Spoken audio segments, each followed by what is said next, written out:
Hey everybody, welcome back to the channel. I'm Rob of RGG and glad you're back. Got another video for you today about a product that I just got in.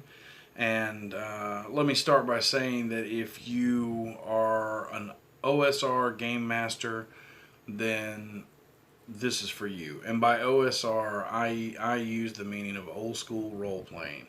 And it doesn't matter to me whether you're playing first edition D&D, zero edition, back me or whatever. I think that this is going to be useful to you just as much as it is people who play basic fantasy or Whitebox, which everybody knows is my chosen fantasy game. One of the problems that I have with Whitebox, and I stated this in my very first video, and it's not so much a problem as it is just one place that I think the book is lacking a little bit. And the more I've run Whitebox, the more, and I know it's based off of, it's very close to like zero edition, first edition D&D. One of the problems that I have is the monsters. There are a glaring lack of monsters. There are some great monsters in the book. I can't remember exactly how many of them there are, but one of the things I have found is that because there's a small section of monsters to choose from, there is an obvious power gap between low-level monsters and high-level monsters, and there's only so many of them to use. And if you like telling stories that involve lots of different creatures, you're going to want more monsters than what is in here. If you like to use lots of different miniatures, whether you 3D print or buy or use from other lines or whatever, you're going to want more monsters. Now, you can take things and convert pretty easily between all of these early editions of D&D and the retro clones, so on and so forth. I've used stuff from basic fantasy in my Whitebox game just by making a couple of small changes, and it's worked out pretty well. But since Whitebox Fantastic Medieval Adventure game is based off of Sword&Wizardry, using the same rule set basically as Sword&Wizardry, which is another retro clone, I felt that this purchase was something that had to be in my collection, and I needed it because I am a miniature guy and I like to use miniatures in my fantasy games.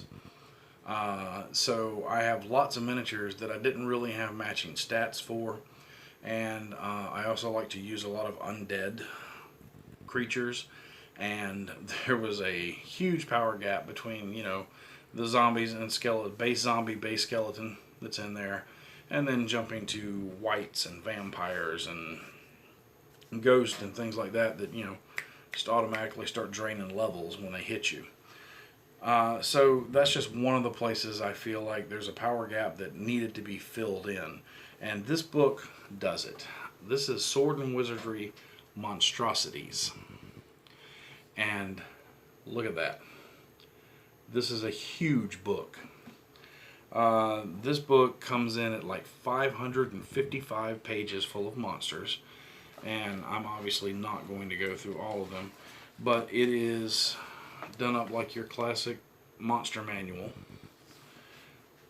Each monster gets like an illustration, and it's done really well, and it has the stats for using it with Whitebox.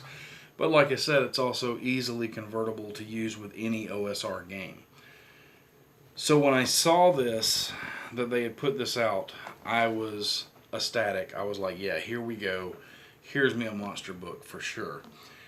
From the back of the book, it says, Monstrosities, the Sword&Wizardry Monster Book. You can never have too many monsters, and this book is filled with them. No matter what kind of campaign, there are foes galore to stock its wilderness and dungeons, and even the unknown depths of its mysterious oceans.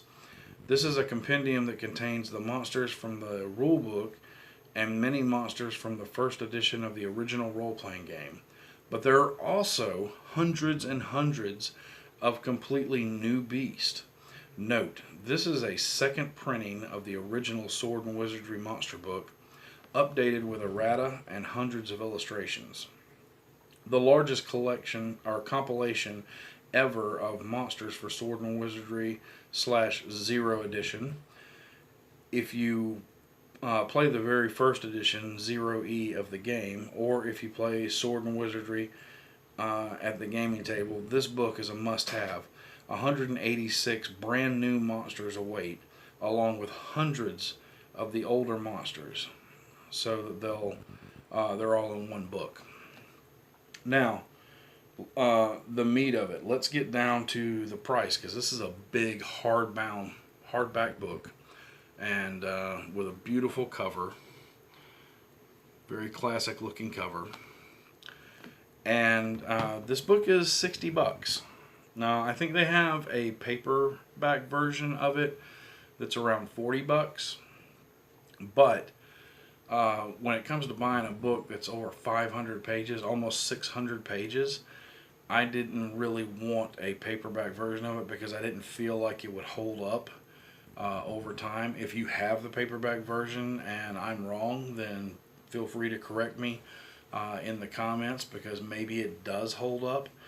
But when it comes to a book that big, I personally want a hardbound version of it if possible. So that's the one I waited and I ordered. Like I said, it is 60 bucks, but it's 60 bucks for a hardback that has hundreds and hundreds of monsters in it, with full illustrations for everybody, and completely usable with Whitebox. You could very easily use this with Basic Fantasy or First Edition D&D or BECME, BX, any of that. You could use this stuff with it. So if you in any way feel like you are lacking in the monster category and need some more monsters, Sword and Wizardry Monstrosities is an amazing book. I really cannot wait to sit and spend some time digging in this and pulling some surprises out of here to throw at my players during our game, as we're fixing to start a new Friday night game here. I'm looking forward to using a lot of this in that Friday night game. So I just wanted to make this video real quick just to let everybody know that this book was out there. If you didn't know about it, now you do. And hopefully you pick it up and use it in your games.